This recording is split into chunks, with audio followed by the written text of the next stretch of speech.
Ça va, Vince? Ça va et toi? Quel beau sourire. Je suis trop content de t'avoir ici et je suis surtout content que pour une fois, c'est toi qui es de l'autre côté du micro. Ce qui arrive jamais en plus, c'est vrai ça. Vraiment jamais? C'est rare, ou alors c'est pas en vidéo. Mais merci de m'accueillir, merci de m'inviter, c'est super bien chez toi. Je suis très honoré. En plus, t'as mis des bons livres là, je sais pas si tu vas en parler, je dis rien pour Ouais, l'instant. pourquoi mais- pas. Mais en fait, c'est toujours un truc que je fais, c'est que je les mets là un peu en mode caché. Et de temps en temps, on en parle, de temps en temps, on peut avoir une petite question en commentaire.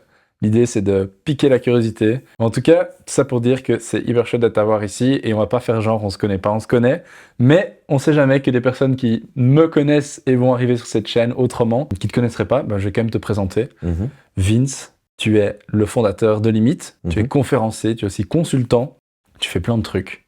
Est-ce que tu as envie de rajouter quelque chose à cette définition? Et est-ce que déjà tu peux peut-être nous dire la raison pour laquelle tu te lèves le matin en Waouh. termes d'engagement? Si je dois rajouter d'abord à ta première question, je vais rajouter retraité. Ça c'était une private joke parce qu'on s'en parlait avant de commencer. Yes. Parce que je prends le temps, cette fois-ci j'ai l'impression de vivre comme un retraité. Toujours un peu DJ quand même, hein, puisque je viens de là, effectivement. Et consultance parce que j'aide un maximum des boîtes, des sociétés qui me contactent pour essayer de sensibiliser en disant ouais, comment est-ce que nous on pourrait faire ci et ça. C'est pas vraiment le truc dont je parle le plus parce que c'est chiant, je t'avoue. Mm. Mais si, et pour ta deuxième question, c'est quoi ta deuxième question encore? Pourquoi tu te lèves le matin? Ouais. Pourquoi est-ce que tu fais tout ce que tu fais? Parce que honnêtement, tu fais tellement de trucs. Mhm. Enfin, moi, ça m'arrive parfois, des gens me disent je sais pas comment tu fais, mais honnêtement, toi, je sais pas comment tu fais. Parce qu'en plus de ça, t'as des enfants, t'as une famille, et tu fais un max de trucs. Donc Et comment encore, tu fais, quoi? je trouve que je fais pas assez, c'est ça le pire. Ouais, mais ça, c'est normal. Je pense qu'on a envie de tout ça. Alors, concrètement, je le fais pour mes enfants. C'est principalement pour eux, je le fais pour ma famille. Parce que c'est sûr que j'ai eu une belle life, je suis né en 86 et franchement, j'ai rien envie à personne. J'ai une vie assez privilégiée et tout. Et quand je me dis, quand tu regardes un petit peu les mesures et de qu'est-ce qui se passe et vers où on va, et qu'est-ce qui se passe déjà partout sur Terre, hein, et qui s'amplifie, tu regardes les chiffres des assurances, tu vois les chiffres des températures des océans, la couche de glace en Antarctique, les événements climatiques intenses, tu vois qu'on est dans une sorte de courbe exponentielle. Est-ce que c'est une exponentielle ou pas, ou c'est un plateau, ou ça dépend de nous, mais en tout cas tu sens que c'est en train de se démultiplier, les conflits, Ouais. la multipolarisation du monde, la pauvreté remonte, la classe moyenne s'érode, les milliardaires sont pleins de thunes. Et les conflits, depuis maintenant les années 2000, en fait, ont augmenté de 400%. Et quand tu vois ça, tu te dis, OK, qu'est-ce qui s'est passé? On est arrivé à un moment donné à une vie exceptionnelle, la plus exceptionnelle possible pour un maximum de gens sur Terre, pas tout le monde. Mais là, on a l'impression que on est en train de perdre tout ce qu'on a réussi à construire. Et donc là, ça me fait flipper pour mes enfants. Donc aujourd'hui, j'essaye de me mobiliser vraiment pour eux, quoi. J'ai envie qu'ils puissent ne pas avoir peur Ouais. en sortant de chez eux, ne pas avoir peur de rencontrer, de croiser d'autres personnes, ne pas avoir peur de se lancer, de vivre en fait. Et j'ai envie qu'ils puissent être dans un monde le plus stable possible, avec frugalité certes, mais où il y a quand même du bonheur, du plaisir. Donc je me bats pour ça, quoi. C'est beau en tout cas. Moi, ça me permet de raconter une petite anecdote, si tu me le permets. Parce que je me rappelle un jour, je t'ai posé une question de d'où c'était venu cet engagement. Mhm. Tu m'avais dit que c'était pendant le Covid, tu avais lu toute une série de bouquins, en fait, tu as pris le temps, hein, donc on prend le temps de s'arrêter. Moi aussi, en fait, mon engagement, on va dire, globalement, au niveau vraiment d'activisme fort, c'est, on va dire, grâce au Covid, grâce à ce ralentissement que j'ai pu le faire. Et tu m'avais dit que tu avais lu toute une série de bouquins et que tu croyais pas tellement c'était gros et que tu avais lu les bouquins, entre guillemets, du camp adverse, quoi. Ouais. Et que ça Les tenait pas la Girondeaux route. et consorts, J'avais les trouvé ça Gervais. drôle, donc si tu peux nous en parler un peu. Ouais, en fait, il y a eu le rapport du GIEC qui était long, très long, à décrypter. Et puis je l'ai fait en regardant beaucoup de vidéos sur Internet. Dès que je tombais sur un truc, un paragraphe que je comprenais pas, je regardais s'il y avait pas une présentation de scientifique quelque part qui avait expliqué le chapitre. Et donc j'étais là sur YouTube, c'était mon ami pendant ce temps-là. Mais aussi les chercheurs directement, hein, puisque je les appelais, j'allais à l'UCL, j'allais voir Vanny Purzel. Bonjour, rien à voir, je suis pas étudiant, mais je comprends pas bien ça. Lui, mais qui prenait le temps d'expliquer, et plein d'autres aussi. D'ailleurs, merci à eux, hein, parce que vraiment, j'étais un gars lambda qui se pointait, et qui les appelait, qui leur envoyait des mails. Bonjour, monsieur Cassou, Christophe Cassou, vous pouvez me répondre à ce paragraphe-là, tu sais, ce genre d'exemple. Mais en fait, je m'étais dit tellement la hauteur, tellement c'était immense, j'étais dans une dissonance en me disant mais non, c'est pas possible.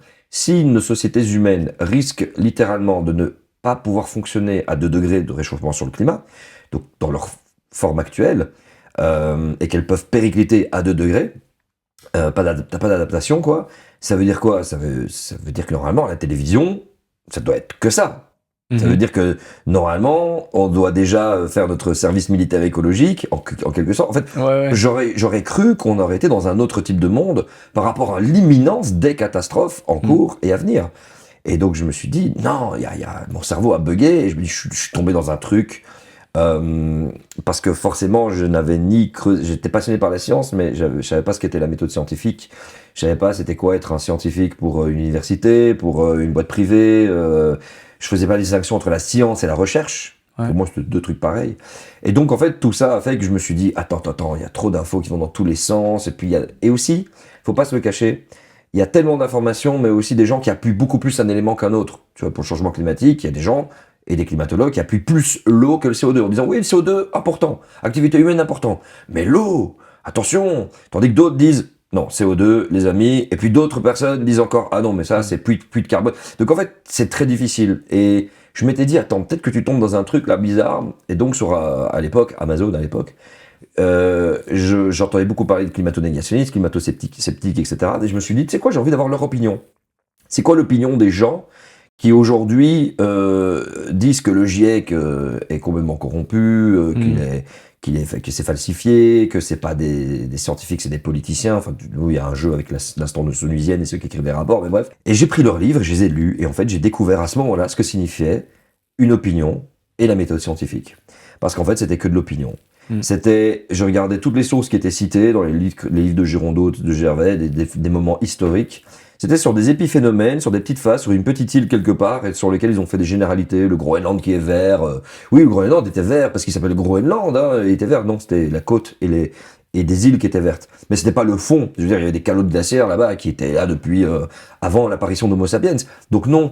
Mais sauf que j'ai compris à ce moment-là que ça fait vendre, parce que lorsque tu as la sensation de savoir quelque chose et que ton avis va à contre-courant des autres, eh ben, tu deviens un très bon consommateur de ce qui te donne raison. C'est nos biais de confirmation, forcément, on peut peut-être parler de neurosciences après. Ben, tout ça a fait que j'ai creusé la matière et je me suis dit non, ça tient pas la route.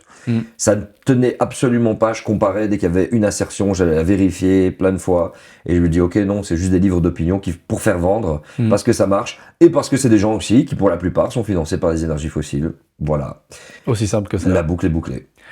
Bon, et en parlant d'énergie fossile, je pense que ça peut me permettre aussi d'un peu parler de ton ancien job, ou je sais pas si on peut dire ancien, en tout cas, à mes yeux, tu es un des premiers influenceurs qui a vraiment qui a tiré le frein à main, qui a fait le virage à 180 degrés. Tu avais en tout cas un job où on pouvait, je pense, définir comme influenceur avant. Ouais.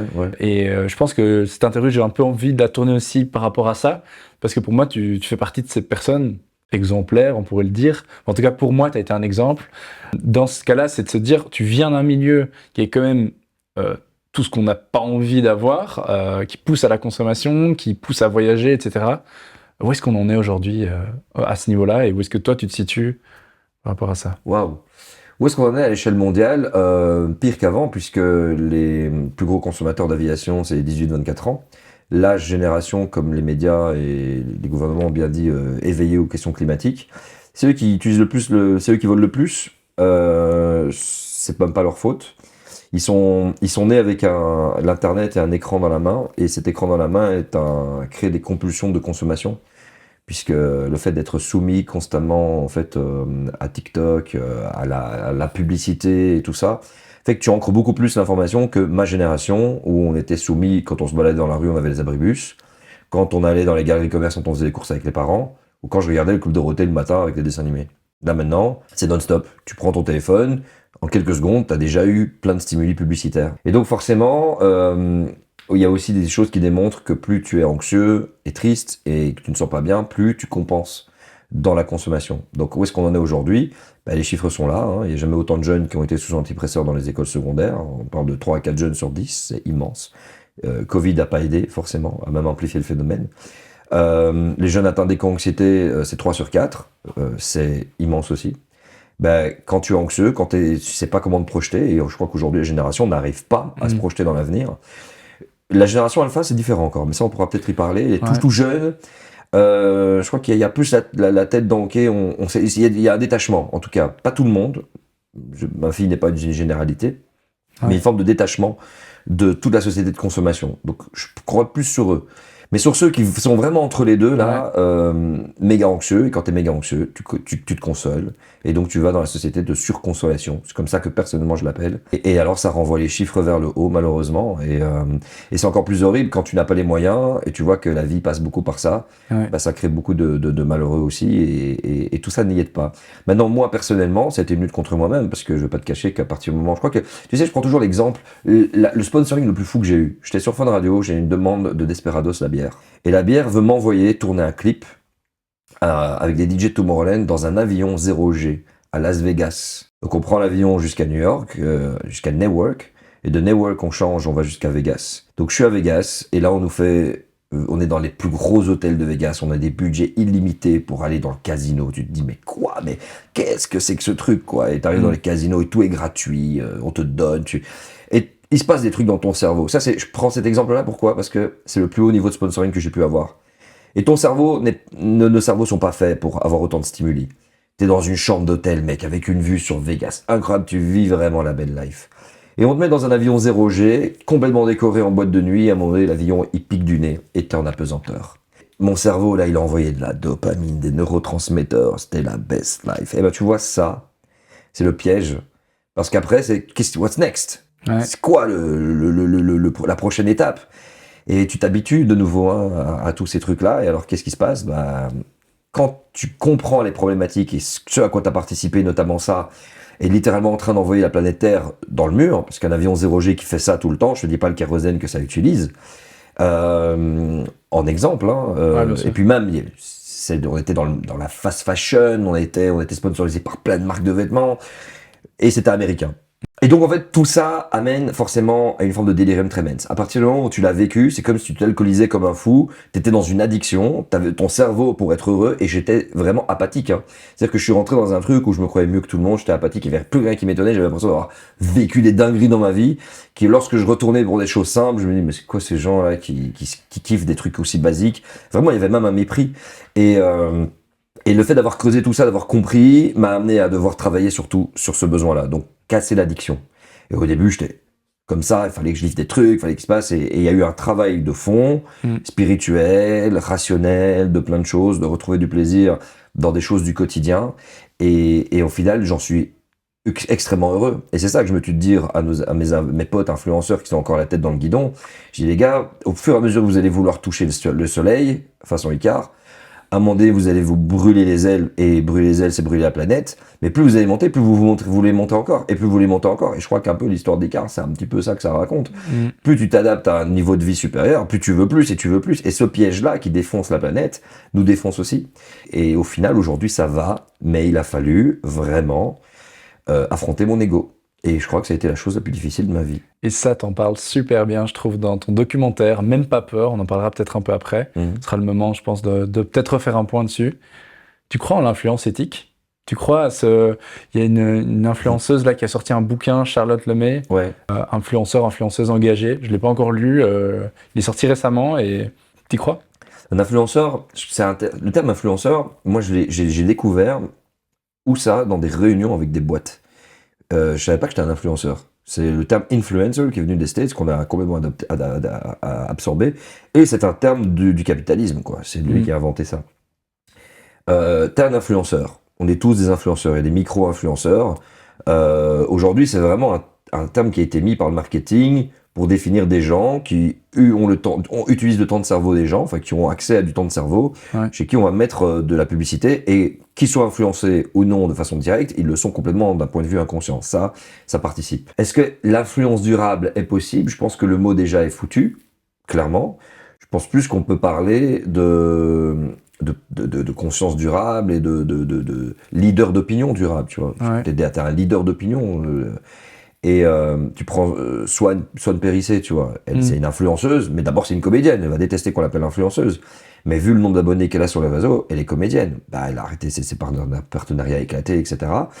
Et aujourd'hui, ouais, je pense qu'elle montre que c'est possible de fonctionner autrement. Mais de nouveau, si c'est pour inciter à la consommation, même avec du durable local, pourquoi pas? Mais si ton durable et local fait que tu es de nouveau dans du surproductivisme, puisqu'il ne faut pas oublier que le textile, majoritairement, par le lin et quelques trucs, le coton, vient pas d'Europe, tu remets une pression sur les ressources autrement. Donc il faut se méfier aussi, parce que parfois quand on veut bien faire, on peut potentiellement faire pire.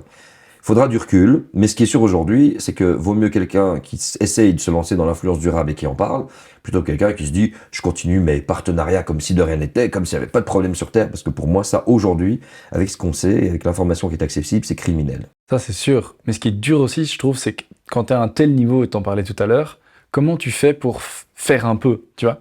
On parlait aussi de la pureté militante ici dans un autre épisode. Enfin, tu vois ce que c'est la pureté militante. Ouais. Enfin, voilà, c'est pour les personnes qui ne connaissent pas, c'est vraiment cette espèce de compétition qu'il pourrait y avoir entre les militants voilà, la recherche à toujours plus et à être parfait. Et il y a même des clashs, évidemment, entre les militants. Comment être militant parfait en Europe? Mais non, C'est pas possible. Mais c'est pas possible. On est bien d'accord que c'est pas possible. Mais juste, tu vois, je vais pas citer de personne, mais moi j'ai quelques micro-influenceurs autour de moi et je sens qu'en fait c'est des gens qui sont bloqués dans un truc où ils se disent, souffrent. Non, c'est la souffrance. ouais, mais ils se disent, si moi je fais un tout petit peu, est-ce que je suis cohérent avec le reste? Enfin, tu vois, enfin, tout le monde n'a peut-être pas aussi même le privilège économique, tu vois, du jour au lendemain de tout claquer et de dire je fais autre chose et en s'assurant aussi qu'il y a un avenir professionnel. Moi, on me pose beaucoup cette question en tant qu'enseignant, des étudiants et des étudiantes qui disent est-ce qu'il y a des débouchés au professionnel? Alors j'essaie de les convaincre, de leur montrer que les entreprises changent, les normes CSRD, tout ça, ça arrive, donc enfin, le changement va arriver, et donc oui, il y a des débouchés, mais enfin, tu vois, par rapport aux influenceurs, comment démarrer, tu vois? Simplement en expliquant que sa vie et la vie des gens qu'il aime va radicalement changer. Et que lui-même, en fait, est en train de véhiculer un construit néolibéral qui nous envoie droit dans le mur. Et que pendant un temps, c'était mignon. Et honnêtement, moi, j'aurais continué à fond un néolibéralisme jet ski à New York si ça posait aucun problème sur la planète. J'aurais continué à fond. Ça posait aucun problème même sur les êtres humains. Ouais, c'est un système qui se repose sur l'exploitation des autres. Et qui sort de la pauvreté, mais le ruissellement est trop lent. Donc, ça répond pas à ses promesses. Mais j'aurais continué à fond. Mais force est de constater que non, on participe à quelque chose de complètement délétère. Et moi, je pense que c'est par ça que ça passe. Mais après, il y a le mécanisme de déni. Je discute avec plein d'influenceurs. J'ai des vidéos même sur la chaîne où je parle de ça. Ouais, bad influence. Et ils sont tous en même temps en mode oui, mais j'essaye de faire. Et puis dès que tu parles, tu fais le bilan de tous les vols d'avion, bah tu t'aperçois que t'as eu beau mettre des panneaux solaires chez toi et que t'as eu beau récolter les pluies, l'eau douce, tout ce que t'as. Alors, attention, parce que c'est pas puisque tu récoltes de l'eau de pluie qu'elle est clean, faut le préciser. T'as beau isoler chez toi ta maison, si tu pars, et je crois que c'était le cas d'une personne que j'avais interviewée 12 fois dans l'année, ben c'est bon, t'es à 70 tonnes facile de CO2, tu vas de l'autre côté de la planète, ça éclate tout. Mais de nouveau, je pense qu'on a tous cette tendance-là, à partir du moment où on fait des efforts, on essaie de justifier qu'on est bien, et c'est notre santé mentale qui passe par là, on essaye de rejeter la responsabilité sur d'autres. Ouais, mais les Chinois, t'as vu, c'est les Chinois. Ouais, mais bon, les Chinois, ils produisent pour nous aussi une petite partie. Oui, mais bon, moi, j'achète pas chinois de toute façon, j'achète local. Voilà. En fait, on essaye constamment, parce que c'est dur. Cette culpabilité, elle fait mal, elle est dure. Et je pense maintenant, s'il faut retourner un peu dans les mouvements militants où il y a cette recherche aussi de la pureté, c'est de la souffrance. Ouais. C'est qu'on voit l'état du monde et qu'on se dit dans quoi on est. Et attention, faut pas oublier que si demain, faut être vraiment pur, tu te fous dans la forêt de soigne, tu construis ta cabane avec le bois de la forêt de soigne façon Robinson Crusoe, et puis moi je trouve ça ouf, juste Robinson Crusoe, qui est un mythe de l'homme super intelligent, incroyable, qui a réussi à dompter la nature et à fabriquer son confort, non, dans les œuvres de Robinson Crusoe, il ramasse tout ce que le monde a construit, tout ce que le capitalisme a développé, qui ramasse après son naufrage, et qui réutilise, mais à la base, le mec, il est fucked up. Et ben c'est un petit peu ça, tu vois. C'est-à-dire que demain, si on veut atteindre la pureté, on meurt. En vérité, elle est impossible. Tu fais avec les moyens qui sont en ta disposition. C'est clair. Et tu ne mets pas de pression, et step by step. Et puis forcément, alors si tu peux être méga dans l'incohérence et dire ouais la planète, et puis prendre l'avion, je sais pas combien de fois en mode oui mais bon, voilà. Le montre plus quoi. Prends-le. Mais le montre plus, parce que si tu le montres plus, tu n'incites déjà pas les autres, et tu incites pas toute une communauté éventuellement à rendre le truc normal. Ouais, c'est justement là qu'on parle des imaginaires et des nouveaux récits, quoi. C'est ça. C'est là où ça a son importance. Mais en tout cas, pour les influenceurs, pour conclure avec eux, vraiment, moi je me dis, tôt ou tard, ils vont être impactés, d'une façon ou d'une autre. Et ils le sont déjà maintenant, puisqu'il commence à y avoir de plus en plus de prises de position politique. Et puis surtout, quand un influenceur fait son shift, c'est important de le soutenir, même s'il a encore pris l'avion. Ouais. Enjoy Phoenix, Coachella. qui a compris les problèmes écologiques, mais qui continue certaines choses. Mais comme elle se fait défoncer, ben, elle n'en parle plus. Donc en fait, on y a perdu une leaduse d'opinion importante. Elle s'exprime plus sur ces questions. Il faudrait qu'elle continue, qu'elle revienne. Parlons un peu de limites et de ton travail que tu fais là, parce que tu as été cité comme un exemple de nouveau récit dans un des épisodes ici. Waouh, C'est chouette, hein? ça me fait plaisir. Pour les personnes qui connaîtraient pas à nouveau, Ouais. limite, tu as essayé de faire quoi avec ça? Comment tout ça a démarré?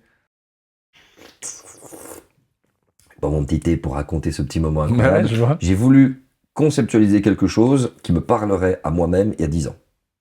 Je m'étais dit pourquoi j'étais pas sensibilisé. Qu'est-ce qui a fait que Jardin Extraordinaire, National Geographic, Discovery Channel, j'en avais rien à faire. Et j'ai compris pourquoi, c'était chiant. Honnêtement, c'était relou.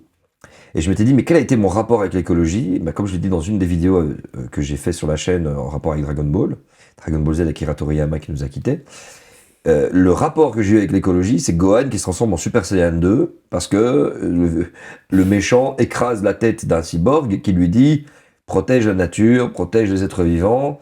Et il a un amour tout d'un coup, il a peur que la planète Terre, il y a un oiseau qui arrive tu vois, qui symbolise la nature, et là il comprend qu'il doit protéger la nature, et Super Saiyan 2, c'était ça ma connexion, c'était ça par ça que je passais. Donc t'avais beau m'expliquer plein de trucs, mettre des documentaires, moi j'étais là, oui, et le problème des documentaires de nouveau, c'est qu'ils ont peur de trop choquer, donc ils choquent, et au début, et après ils font de l'espoir, beaucoup d'espoir, de l'espoir.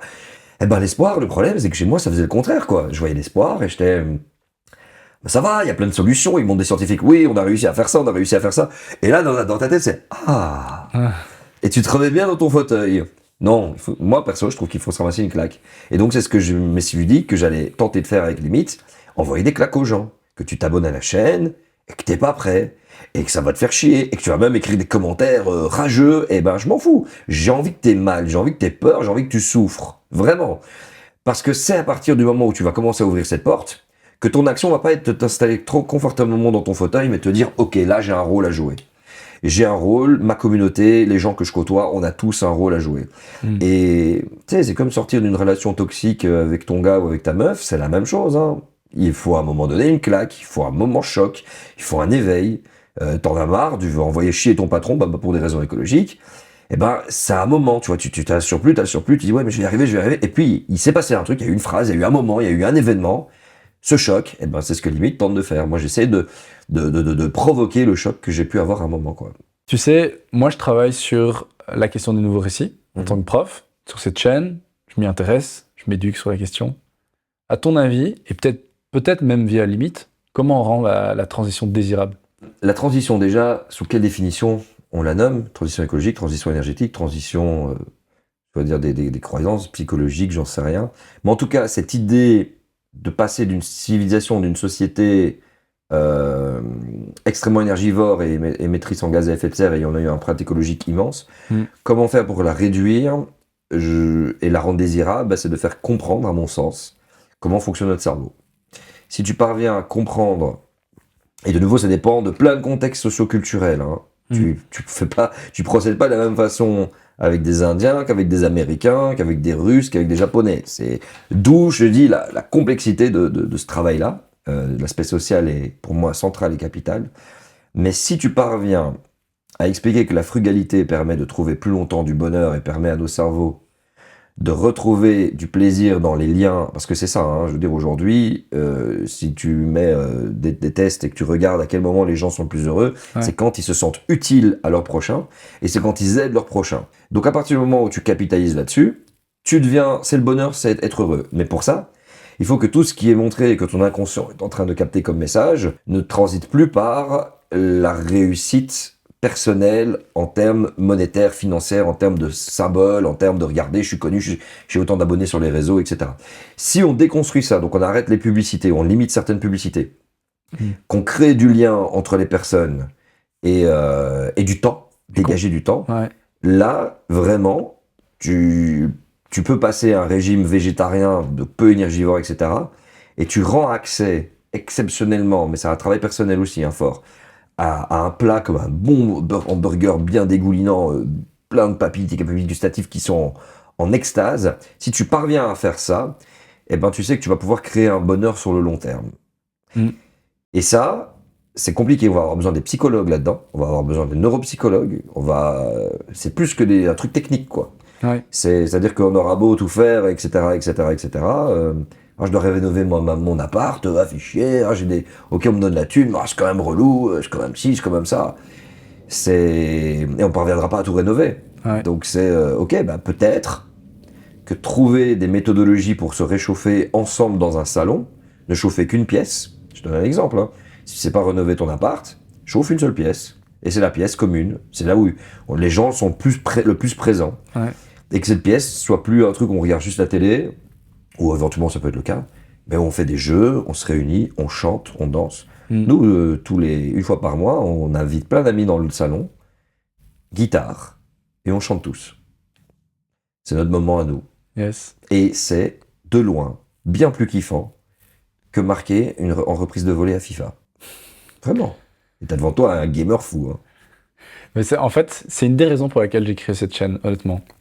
C'est parce que j'ai le sentiment, peut-être pas encore tout le monde, mais j'ai le sentiment qu'on a atteint déjà un premier seuil de sensibilisation de la population. En tout cas, je prends un échantillon autour de moi, et peut-être en Belgique. On a atteint le premier seuil de toute une série de personnes qui ont compris.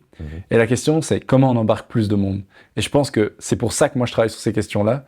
Et je pense que c'est essentiel. Je pense qu'on n'arrivera pas à embarquer plus de monde si on ne montre pas qu'on peut être tout aussi heureux, ou si pas même plus heureux, avec ces modes de vie que l'inverse, quoi. Ouais, mais il faut pouvoir assumer quand même une sécurité alimentaire de plein de choses, tu vois, parce que le principal frein, c'est la fin du mois. La fin du mois, je l'ai vécu à un moment donné, c'est quelque chose qui t'empêche de te projeter au-delà de ta condition et au-delà de ta famille nucléarisée, tu vois. Tu réponds aux besoins de ta famille, point, et cette fin du mois, la pression des factures fait que tu cours derrière ta vie, quoi. Mais le temps, t'en parlais tout à l'heure. Pour moi, le temps, c'est un des meilleurs trucs. Et j'en parlais tout à l'heure en off aussi avec des gentilles personnes qui m'aident ici pour tout ce tournage. J'ai débloqué du temps, et c'est parce que j'ai ce temps, et moi j'ai une grande activiste qui m'a bien aidé au début de mon activisme, Hanouna de Wever, qui m'a dit « mesure ton privilège, mesure ta responsabilité ». C'est parce que j'ai du temps, et que j'ai ce privilège, et que je peux débloquer du temps, et que je peux investir dans du matos, tout ça, que j'agis autant. Mais des personnes qui n'ont pas le temps... privilégié. Ouais, c'est ça. C'est méga privilégié. Et donc les personnes qui n'ont pas le temps, comme tu dis, n'ont pas le temps, l'espace mental pour réfléchir à ça, et puis pour tout le reste, quoi. Ouais. Mais puis il faut donner des exemples de ceux qui n'ont pas eu le temps aussi et qui ont réussi leur transition, alors qu'ils étaient oppressés de tous les sens et qui ont réussi. En parlant d'exemples, ça va me permettre de un petit peu clôturer cet échange. Qu'est-ce que tu veux que j'invite après toi? Qu'est-ce que tu veux qu'ils viennent dans ce même siège à Bruxelles? Ça peut être une ou plusieurs personnes, on va peut-être limiter à 3, et que tu me dises... Philippe Descola. Ok. Que je n'ai toujours pas eu sur ma chaîne d'ailleurs. Tu crois que moi j'arriverai à l'avoir? Bien sûr, je ne suis pas encore envoyé de mail en fait, mais invite Philippe Descola. Vraiment, il y a bien quelqu'un qui a réussi à se projeter dans tous ces futurs possibles de comment est-ce qu'on s'organise, comment est-ce qu'on fonctionne, c'est lui. Et moi, je t'invite vraiment à prendre contact avec lui, grave, de fou. Et Léo Landon, je te propose d'inviter un gars qui s'appelle Léo Landon. Ok. Léon Landon, qui est le président d'une association qui s'appelle Jiboyana, qui aide les peuples autochtones d'Amazonie, et qui a la tête dans le guidon sur comment fonctionnent les peuples autochtones, comment sont faits les tissus, comment est géré le tissu social, dans quoi ils trouvent leur plaisir, leur bonheur, et comment font-ils justement pour ne pas vivre dans une expansion continue des choses. C'est la ville et le gouvernement et les institutions qui veulent leur amener la 4G, déjà à peine la 2G, la 3G, qui veulent, mais eux ils nous disent ouais, mais non. On n'a pas besoin. Ouais. Ça les rend dépendants à des factures dont ils n'ont pas besoin. Et Léo Landon, si tu peux l'inviter, je pense que les gens qui regardent ces vidéos seraient vachement étonnés et on a besoin d'entendre des trucs comme ça. Ouais, je suis tout à fait d'accord. Il y a un bouquin juste derrière toi là, qui est aussi discrètement mis, qui s'appelle All We Can Save, qui a été écrit par 2 femmes aux États-Unis qui parlent, je l'ai commencé, justement de tout ce qu'on a à apprendre ou à réapprendre des peuples indigènes, de leur lien social, de leur rapport évidemment à la nature, ça semble peut-être plus logique. Mais voilà, toute une série de choses, je pense qu'on a à apprendre de ces personnes qu'on traitait, nous, j'imagine à l'époque, de non-civilisés. Là, c'est en train de se retourner contre nous, donc ouais, trop chaud. Est-ce que tu aurais un dernier conseil, une dernière phrase, mot avec lesquels tu as envie de terminer cet échange? Le meilleur moyen de se libérer de l'angoisse, c'est passer à l'action. Ça me va. En tout cas, merci beaucoup Vince. C'était un plaisir de t'avoir et peut-être qu'on te réinvite dans quelques temps. Amen, mon frère. Merci. Merci à toi.